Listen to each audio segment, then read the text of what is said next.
Dans ce numéro-là, ce que vous cherchez, c'est la hauteur d'un prisme régulier à base d'eau décagonale. On connaît l'expression algébrique de son aire latérale, puis on connaît son côté. Puisqu'on vous donne l'aire latérale, on va commencer avec la formule de l'aire latérale. Quand on regarde notre formule de l'aire latérale, ce qu'on voit, c'est que l'aire latérale, c'est égal au périmètre de la base fois la hauteur. Nous, ce qu'on cherche, dans le fond, c'est la hauteur. Pour être capable, guys, de trouver votre hauteur, ça veut dire que vous allez avoir besoin de l'aire latérale et du périmètre de la base.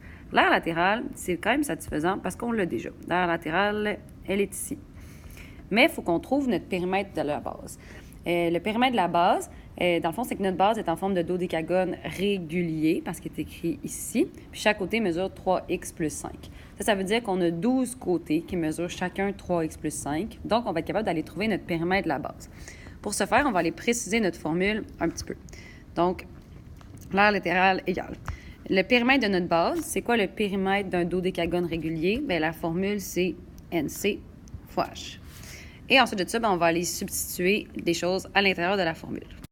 Donc, ce que je suis allée faire, c'est tout simplement aller remplacer mon aire latérale ici par l'expression algébrique de l'aire latérale qu'on voyait juste ici. Ensuite de ça, le nombre de côtés, on nous disait que c'était un dodécagone. Donc, le nombre de côtés, c'est 12 parce qu'on est dans une base qui est dodécagonale. Puis, la mesure de côté, elle est ici. Donc, on parlait de mesure de côté 3x plus 5. Donc, je l'ai mis là. C'est important que vous ayez mis des parenthèses pour signifier que c'est tout le 3x plus 5 qui est multiplié par 12 et pas juste le 3. Donc, à partir de là, ce que je vais aller faire, c'est tout simplement aller distribuer le 12 à l'intérieur de ma parenthèse.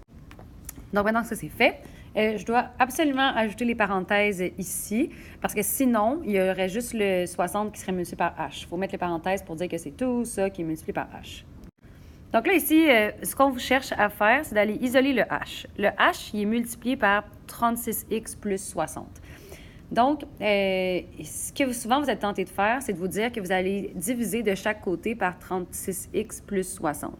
Par contre, vous ne savez pas comment faire pour diviser un binôme par un autre binôme. Donc, je ne vous conseille vraiment pas de vous lancer là-dedans. Ce que vous allez faire, c'est utiliser votre logique. Ce qui se passe en ce moment, c'est qu'on a la hauteur qui est ici, qui est notre inconnue. Puis ce qui se passe, c'est qu'elle va être distribuée, dans le fond, dans cette parenthèse-là, et ça donnerait ça. Dans le fond, on cherche c'est quoi le nombre, puis si je le distribue dans cette parenthèse-là, ça donne ça. Le nombre, c'est pas 2, parce que 2 fois 60, ça fait pas 420, puis 2 fois 36, ça fait pas 252. Le nombre, c'est pas 3, parce que 3 fois 60, ça fait pas 420, puis 3 fois 36, si je le distribue, ça fait pas 252. Fait que vous, votre job, ça va être d'aller trouver c'est quoi le nombre. Puis quand je le multiplie dans la parenthèse, ça me donne ça. Donc, ce que tu peux te demander, c'est 60, ça rentre combien de fois dans 420? Est-ce que c'est 2 fois, 3 fois, 4 fois, 5 fois, 6 fois? Peut-être que c'est 7 fois.